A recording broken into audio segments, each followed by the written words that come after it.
बिस्मिल्लाहिर्रहमानिर्रहीम। अस्सलाम वालेकुम डियर फ्रेंड्स। मैं उम्मीद करती हूँ कि आप सब ठीक ठाक होंगे। आज की वीडियो में जिस टॉपिक पे मैं बात करने जा रही हूँ वो बहुत ही कॉमन प्रॉब्लम है, बहुत ही अमूमी सी चीज़ है।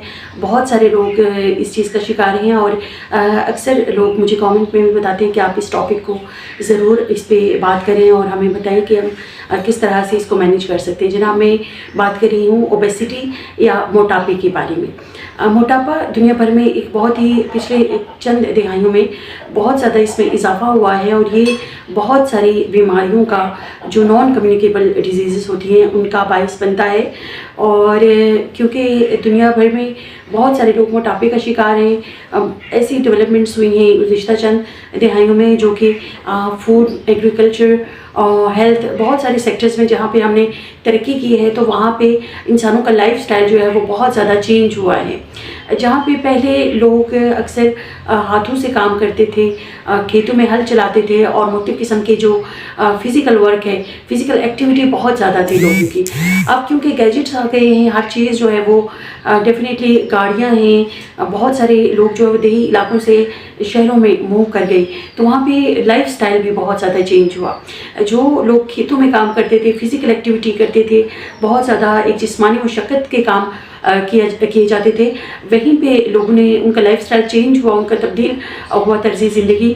तो ऐसी ज़िंदगी में बेशुमार तब्दीलियाँ आई कि जिनके बायस जो है वो सीडेंट्री लाइफस्टाइल जो है लोगों ने अडॉप्ट कर लिया, यानी कि बहुत ज़्यादा लंबे टाइम के लिए लोग बैठे रहते हैं या आराम सहल पसंदी का हम शिकार होते चले गए। और उसका जो एक बहुत बड़ा इफ़ेक्ट सामने आया, जो उसका बहुत ज़्यादा बड़ा असरात जो हमने देखे वो मोटापे या ओबेसिटी की सूरत में हमारे सामने आए।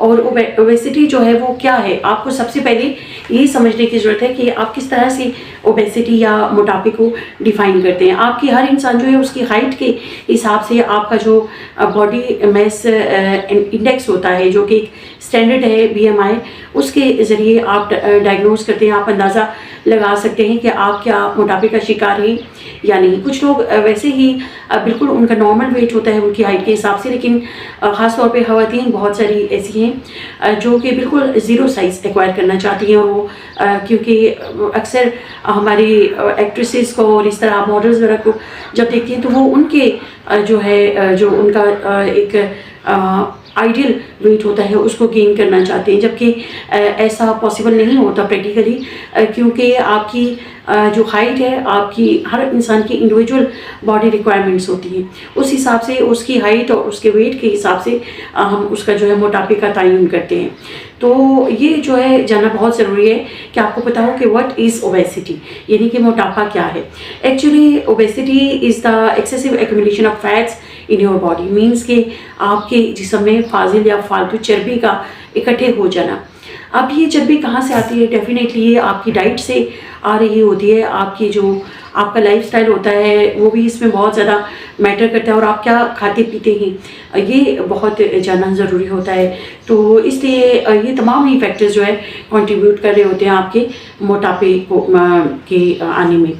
जनाब, हम जब देखते हैं WHO की जो स्टडीज़ हैं या उनकी जो भी रिसर्च है उसके मुताबिक हम देखते हैं तो मोटापे में दुनिया भर में 1975 के बाद 3 गुना इजाफा हुआ है और तकरीबन 39 मिलियन बच्चे जो है वो ओवरवेट हैं या मोटापे का शिकार हैं। ये बहुत ज़्यादा अलार्मिंग चीज़ है, क्योंकि बच्चों में जब मोटापा होता है तो ये प्रीमेच्योर डेथ का बायस बनता है और इसके अलावा और भी बहुत सारे कॉम्प्लिकेशन जो है वो फर्दर लाइफ में जाकर बच्चों की ज़िंदगी में आ सकते हैं। तो ये एक बहुत अलार्मिंग और बहुत तशवीशनाक बात है। फिर जनाब, हम अगर मोटापे का, जैसे मैं आपको पहले से बता चुकी हूँ कि मोटापे को आप किस तरह से उसको आप वेरीफाई करेंगे, उसके लिए BMI एक जो स्टैंडर्ड है हमारे पास मेडिकली वो BMI है, body mass index. Body mass index calculate करने का फार्मूला जो है वो है weight in kilograms divided by height in metre squares.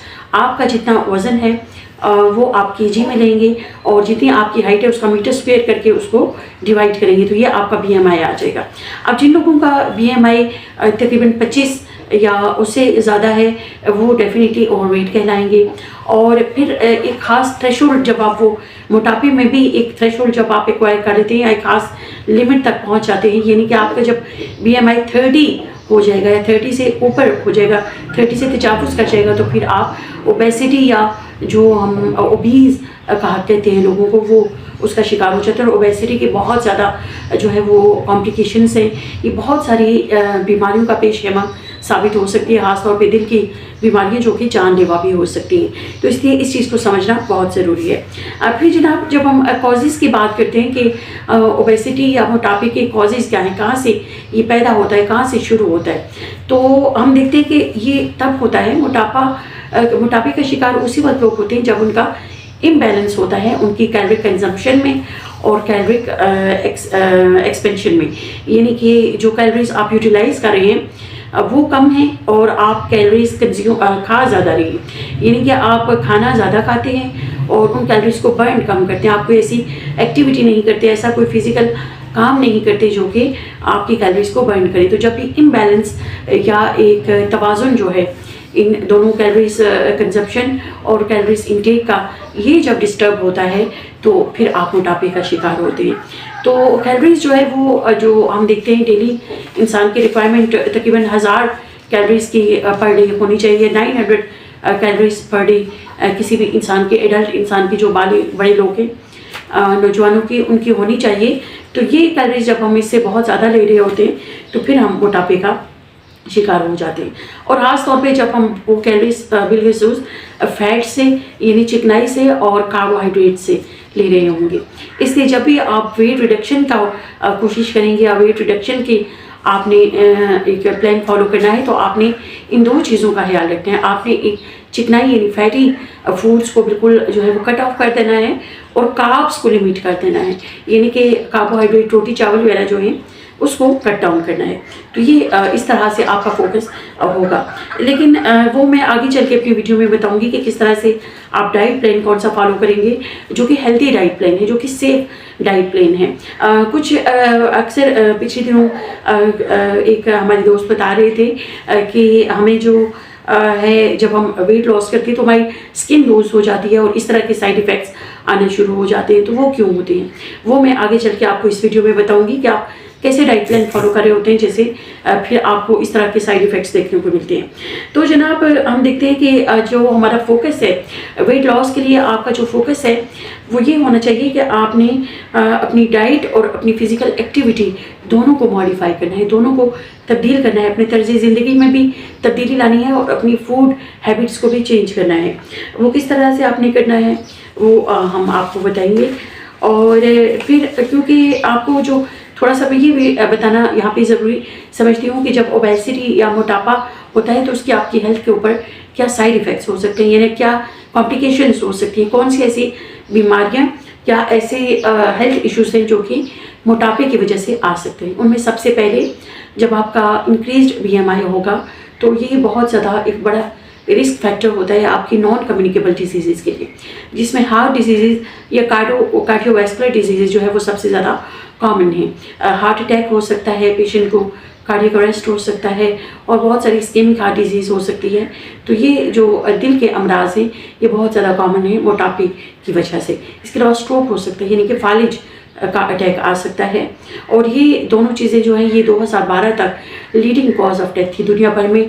जो सबसे ज़्यादा अमवात हुई वो दिल की बीमारियों की वजह से और फालिज की वजह से हुई।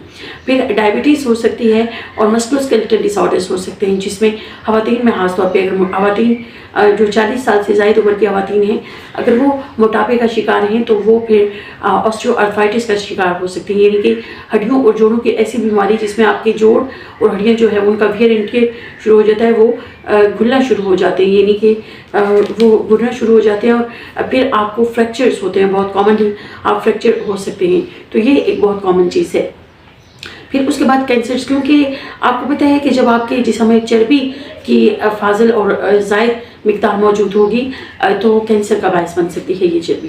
कैंसर क्योंकि आप जानते हैं कि कैंसर हमारे जिस्म में जो एक्सेसिव ग्रोथ ऑफ टिश्यूज़ होती है या सेल्स होती है, जो आपके जिस्म के सेल्स अनकंट्रोल्ड वे में ग्रो करना शुरू कर देते हैं, यानी कि एक अनकंट्रोल्ड सूरत में जो सेल्स है वो बढ़ना शुरू हो जाते हैं और वो वही सेल्स होते हैं जो कि जिस्म में इस्तेमाल नहीं हो रहे होते, जिनको जिस्म को ज़रूरत नहीं होती, फालतू होते हैं। और फालतू चर्बी जो है वो जब आपके जिस्म में मौजूद होगी तो ये फिर कैंसर का बायस बन सकती है और जिस्म के तमाम अज़ा का कैंसर हो सकता है, जिसमें ख़वातीन में एंडोमेट्रियल कैंसर हो सकता है, ब्रेस्ट कैंसर है, ओवेरियन कैंसर है और मेल्स में प्रोस्टेट कैंसर, किडनी का, कोलन का, गैस्ट्रिक कैंसर। तो ये तमाम ही ऑर्गन्स जो हैं ये इफेक्ट होते हैं और आपके खुदा ना खास्ता ये कैंसर की तरफ लेके जा सकते हैं। अब फिर थोड़ी सी बात कर लेते हैं चाइल्डहुड ओबेसिटी के बारे में। चाइल्डहुड या बच्चों में जो मोटापा है वो भी बहुत ज़्यादा नुकसानदेह होता है और ये प्रीमेच्योर डेथ का बायस बनता है, यानी कि बच्चे एडल्ट या बालिग होने से पहले ही उनकी डेथ हो जाती है। उसकी बहुत सारी वजूहत हैं जो कि मेडिकली इस वक्त आपसे अभी डिस्कस करना ज़रूरी नहीं है, लेकिन ये फिर बच्चे बचपन में जैसे मोटापे का जो शिकार होते हैं उनमें फ्रैक्चर्स भी बहुत कॉमन होते हैं, इस वजह से बच्चे डिसेबल हो जाते हैं बचपन में ही। और फिर डायबिटीज़ हो सकती है, हार्ट डिजीज़ हो सकती हैं और साइकोलॉजिकल इफ़ेक्ट्स बहुत आते हैं बच्चों में देखने में, यानी ऐसे बच्चों में नफसियाती बीमारियों का जो तनासुब है वो बहुत ज़्यादा है। अब थोड़ा सा अगर हम देखें तो अगर समराइज़ करूं तो सबसे ज़रूरी तो ये है कि अगर आपका BMI 25 से ज़्यादा है तो आपको अलर्ट हो जाने की ज़रूरत है कि आप मोटापे का शिकार हैं, तो ये जानना बहुत ज़रूरी है। और फिर उसके बाद आपने, जैसा कि मैंने पहले बताया कि आपने किस तरह से मोटापे को अगर कंट्रोल करना है तो कौन सा डाइट प्लान और किस तरह से आपने उसको फॉलो करना है, अपने लाइफस्टाइल को मॉडिफाई करना है, ये जानना बहुत ज़रूरी है। उसके लिए मैनेजमेंट के लिए सबसे पहले आपने लिमिट करना है अपनी उस कैलोरिक इंटेक को जो कि आप फैट से और कार्बोहाइड्रेट से ले रही है, यानी कि आपने अपनी, क्योंकि हमें 1000 या 900 कैलोरीज पर डे चाहिए, वो हमने कहाँ से पूरी करनी है मैं आपको बताऊंगी। आपने उसके लिए लिमिट करना है कार्ब्स को और फैट्स को, यानी आपने तमाम वो चीज़ें कट डाउन कर देनी है जिनमें चिकनाई मौजूद है। बड़ा गोश्त हो गया, फास्ट फूड्स हो गई, पिज़्ज़ाज, बर्गर्स वगैरह, जंक फूड है जो बाहर हम खाने खाते हैं वो आपने कट डाउन कर देना है। देसी घी वगैरह जो ले रहे होते हैं, पराठे हैं और इस तरह की चीज़ें, तो चर्बी और चिकनाई वाली चीज़ें आपने बिल्कुल लिमिट कर देनी है। फिर आपने कार्बोहाइड्रेट्स को भी कम करना है, ख़त्म तो नहीं कर सकते लेकिन उसको कम करना है, क्योंकि हमारी बॉडी में ज़ाहिर है आपको एनर्जी के लिए, अपने रोज़मर्रा के काम सर अंजाम देने के लिए आपको कार्बोहाइड्रेट्स या ग्लूकोज की ज़रूरत होती है और वो ग्लूकोज हमारे जिस्म में कार्ब्स से ही हासिल हो रहा होता है। अब आप कार्ब्स के लिए आप रोटी चावल वगैरह हो जो है वो आपने कट कर देने हैं और आप होल ग्रेन्स इस्तेमाल करें। होल ग्रेन का मतलब ये है कि आप जो का दलिया ले सकते हैं, इसी तरह जवार की रोटी जो है वो है, और चावल अगर आप लेते हैं तो आप बॉयल फॉर्म में लें, वो बेहतर है आपके लिए कि वो आप सूरत में लें। और वो भी आपने चावल प्लेट भर के बिरयानी या पुलाव वगैरह की सूरत में नहीं लेना, बल्कि आपने एक छोटा प्याला या एक छोटी प्याली जो है, एक कप चावलों का आप ले सकते हैं, वो आपके लिए बेहतर है। इस तरह से आप अपने कार्बोहाइड्रेट्स के इंटेक को लिमिट करके बहुत हद तक जो आपके कैलोरी जो इंटेक था उसको मिनिमाइज या कम कर सकते हैं। फिर जनाब, क्योंकि जब आप डाइट कर रहे होते हैं तो सबसे बड़ा इशू जो आता है वो ये है कि आपको भूख लगती है। आपने भूख को कम करना है आप, क्योंकि अक्सर जब हमें भूख बार बार लग रही होती है तो हम फिर खाते हैं और वो फिर हमारा वेट पुट ऑन होता है। तो उसके लिए आपने ऐसे डाइट प्लान फॉलो करने हैं जो आपकी एपेटाइट को कंट्रोल करे। उसके लिए बेस्ट ये है कि आप वेजिटेबल्स और फ्रेश फ्रूट्स लें, फ्रेश फ्रूट जूसेस लें, जो कि क्योंकि वेजिटेबल्स और फ्रूट्स में एक बहुत ज़्यादा मिकदार पाई जाती है फाइबर की, और फाइबर आपकी एपेटाइट को कंट्रोल करने में बहुत ज़्यादा मददगार होता है। फाइबर से आपका एक फीलिंग, आपको स्टमक फील होगा, आपका पेट भरा हुआ एक फीलिंग का एक आपको फील होगा, तो फिर आपको भूख कम लगेगी, और जब भूख कम लगेगी तो डेफिनेटली आपकी कैलोरीज भी डाउन होंगी, आपका कैलोरिक इंटेक जो है वो कम होना शुरू हो जाएगा। इस तरह से आप अपनी एपेटाइट को कंट्रोल करके बहुत अच्छे से जो है अपना डाइट प्लान फॉलो करके अपना वेट लूज़ कर सकते हैं। अब फिर जनाब उसके बाद क्योंकि वीकनेस हो रही होती है, जो लोग डाइट करते हैं उनमें वीकनेस या कमज़ोरी बहुत ज़्यादा होती है, उनके टांगों में दर्द होता है, कमर में दर्द होता है और फिर हेडेक भी स्टार्ट हो जाता है। ये जनरल वीकनेस की वजह से हो रहा होता है। उस वीकनेस को काउंटर करने के लिए आपने क्या करना है कि आपने प्रोटीन अपनी डाइट में लाजमी शामिल करनी है। प्रोटीन, क्योंकि मसल क्रैम्प्स या जो बॉडी एक्स वगैरह हो रहे होते हैं उसके लिए प्रोटीन बहुत ज़रूरी है। प्रोटीन आप किन सोर्सेज से ले सकते हैं, उसमें चिकन है, फिश है, जिसको आप ग्रिल या बारबेक्यू फॉर्म में ले सकते हैं। उसको ऑयली करके या फैटी नहीं बनाना, बहुत फ्राइड सूरत में नहीं बनाना, बल्कि आप उसको बारबेक्यू करें, उसको ग्रिल करें, उसको आप मुख्तलिफ किस्म की जो बारबेक्यू रेसिपीज़ हैं, कबाब वगैरह हैं, उस तरह से आप उनको ले सकते हैं, लेकिन वो फ्राइड ना हो। ये इस तरह से आप अपनी जो प्रोटीन की रिक्वायरमेंट है उसको पूरा कर सकते हैं। इसके अलावा नट्स शामिल कर सकते हैं, आमंड्स हैं, ये बादाम वगैरह है, पिस्ता है और वॉलनट्स हैं, अखरोट वगैरह हैं। यानी ड्राई फ्रूट्स आप लेकर आप काफ़ी हद तक प्रोटीन की रिक्वायरमेंट जो है वो पूरी कर सकते हैं। इसी तरह से अंडा जो है उसकी सफ़ेदी एग वाइट जो है वो आप ले सकते हैं। और फिर आप अगर गन्नों का दलिया यूज़ करते हैं, उसके अंदर आप चिकन भी शामिल कर सकते हैं या मुख्तलिफ फ्रूट्स शामिल कर सकते हैं, एप्पल शामिल कर लें, बनाना कर लें, तो ये आपके लिए ब्रेकफास्ट के लिए बहुत अच्छा मील हो सकता है। तो अगर इस तरह से आप डाइट प्लान फॉलो करेंगे तो ये आपके लिए बहुत अच्छा होगा। और फिर मैं आपको बताती चलूँ कि यहाँ पे वेट कंट्रोल के लिए आपने ख्याल रखना है कि आपने 900 कैलोरीज पर डे आप लें, जिसमें 380 कैलोरीज आपकी ब्रेकफास्ट में होंगी, जिसमें आप जौ का दलिया ले सकते हैं, एप्पल शामिल कर लें, बनाना ले लें और एक जो फैट फ्री मिल्क है वो हाफ ग्लास ले सकते हैं और लस्सी ले सकते हैं, लेकिन वो फैटी ना हो, जो स्किम मिल्क होता है वो आप यूज़ कर सकते हैं। और इसी तरह से जो फ्रूट जूसेस है, फ्रेश फ्रूट जूसेस है वो आप ले सकते हैं। ऑरेंज जूस ले लिया आपने, या जो भी मौसमी फल आपको अवेलेबल है, जो पसंद है उसका जूस ले सकते हैं। इस तरह से ब्रेकफास्ट में आपने एक 380 कैलोरीज से ज़्यादा नहीं लेनी। फिर लंच में आपने 330 कैलोरीज लेनी है। 330 कैलोरीज जो है वो आप प्रोटीन, कार्ब और इसी तरह से विटामिन और मिनरल का एक लेवल जो है वो मेंटेन कर सकते हैं, जिसमें लंच में आप चिकन या फ़िश वगैरह ले सकते हैं और चिकन कीमा ले लीजिए या चिकन बारबेक्यू ले लें, जिस तरह आपको पसंद है, या चिकन का सालन ले लें और चपाती ले लें। और चपाती के लिए जब आपने लेना है, क्योंकि कार्बोहाइड्रेट जो आपको मिलेगा वो आपको चपाती, रोटी या चावल से ही मिलेगा, और वो चपाती का साइज़ बहुत मैटर करता है। जब आप वेट लूज़ कर रहे होते हो तो आपने चपाती के साइज़ पे बहुत फोकस करना है। आपने प्रॉपर रोटी नहीं लेनी, बल्कि आपने पतली चपाती जिसका साइज़ आपके एक हाथ के बराबर हो वो आपने लेनी है, और वो आप सालन के साथ ले सकते हैं। और फिर सैलड आप जो दोपहर का लंच है उसमें लाजमी लें, जो जिसमें फ्रेश सब्जियां, खीरा, टमाटर, प्याज वगैरह और सलाद के पत्ते, ये चीज़ें शामिल हों, और जो भी सब्जियां आपको पसंद है उनका सलाद आप ले सकते हैं। अब फिर इसी तरह से जो आपका डिनर है उसमें आप कोई दाल ले सकते हैं या चावल ले सकते हैं, एक बाउल, एक कप की सूरत में, और फिर सैलड या कोई एक फ्रूट ले लें, आप सेब ले लें, या जो भी आपको मौसमी फल पसंद है, या फ्रूट सैलड ले सकते हैं। तो इस तरह से 900 कैलोरीज अगर आप पर डे लेंगे तो आप बहुत अच्छे से अपना कैलोरी कंट्रोल कर सकते हैं। फिर जनाब फिज़िकल एक्टिविटी पे फाइनली थोड़ी सी बात मैं कर लेती हूँ कि फ़िज़िकल एक्टिविटी, जैसे मैंने पहले बताया कि हमारी लाइफस्टाइल जैसे चेंज हुआ, जिस तरह से हम तरक्की करते गए तो हमारा लाइफस्टाइल चेंज होता गया। उसमें हमने क्या किया कि हमने ज़्यादातर लोग जो है उनकी ऑफिस जॉब होती है, कंप्यूटर या लैपटॉप के सामने बैठे रहते हैं, अपने ऑफिस में बैठे हैं या घर पे भी अगर हैं तो फिज़िकल एक्टिविटी नहीं है। टीवी भी हम रिमोट से कंट्रोल कर रहे हैं, तो हमारा चलने फिरने का जो एक हैबिट्स होती थी, चहलकदमी होती थी, वो बिल्कुल ख़त्म हो गई। तो ये बहुत ज़्यादा डेंजरस चीज़ है। आप कम से कम बच्चों के लिए 60 मिनट्स पर डे, यानी 1 घंटा डेली उनके लिए फ़िज़िकल एक्टिविटी मस्ट है, और बड़ों के लिए 30 मिनट या आधा घंटा डेली वॉक या हल्की फुल्की वर्जिश और चहलकदमी जो है वो अपनी रूटीन से करनी है। और ये रेगुलर, इसमें रेगुलरिटी बहुत ज़रूरी है। अगर आप रेगुलरली करेंगे तो वो उसका इफ़ेक्ट आएगा और आप वेट लूज़ कर सकेंगे, ये बहुत ज़रूरी है। और फिर आप जब वेट लूज़ कर रहे होते हैं तो 2-3 चीज़ें जो कि अक्सर पेशेंट्स या लोग कंप्लेन करते हैं वो ये होती हैं कि जब वेट लूज़ करते हैं तो वो कहते हैं जी हमारी स्किन लूज़ हो गई है। उसमें वजह ये होती है कि आप उसके लिए डाइट में सब कुछ छोड़ देते हैं, आप फ्रूट्स भी नहीं ले रहे, वेजिटेबल्स नहीं ले रहे, वाटर इनटेक आपने कम कर दिया, तो ये सारी चीज़ें आपकी स्किन के ऊपर इफ़ेक्ट्स आती हैं। और फिर उसमें होता क्या है कि आपकी जो स्किन है उसकी वो बहुत ज़्यादा लूज हो जाती है और उसकी फ्रेशनेस और ग्लो ख़त्म हो जाता है।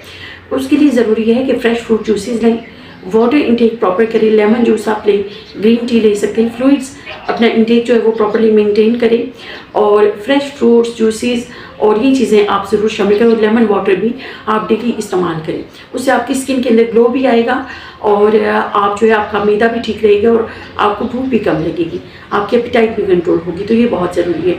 अब फिर जनाब दूसरा जो इशू होता है वो वीकनेस का होता है। कमर में दर्द है जी, टांगों में दर्द है, सर में दर्द हो रहा है, डिप्रेशन हो रहा है, तो ये भी डेफिनेटली आप जब unhealthy diet plan weight loss के लिए फॉलो करते हैं तो तब आपको फिर ये इफ़ेक्ट्स आते हैं। तो आप जो डाइट प्लान, मेरी कोशिश थी कि आज की वीडियो में मैं आपको मेडिकल पॉइंट ऑफ व्यू से ऐसा डाइट प्लान बताऊं जो कि आपके लिए हेल्दी भी हो और जिसके मिनिमम साइड इफ़ेक्ट्स हों, बल्कि कोई साइड इफ़ेक्ट्स ना आए और आप एक सेफ वे में जो है अपना वेट लूज़ करें। आई होप कि ये वीडियो आपको अच्छी लगी होगी और मुझे अपनी दुआओं में याद रखिएगा। और अगर मज़ीद कोई ऐसी वीडियोज़ देखना चाहते हैं तो मुझे कमेंट सेक्शन में ज़रूर बताएं। Thank you.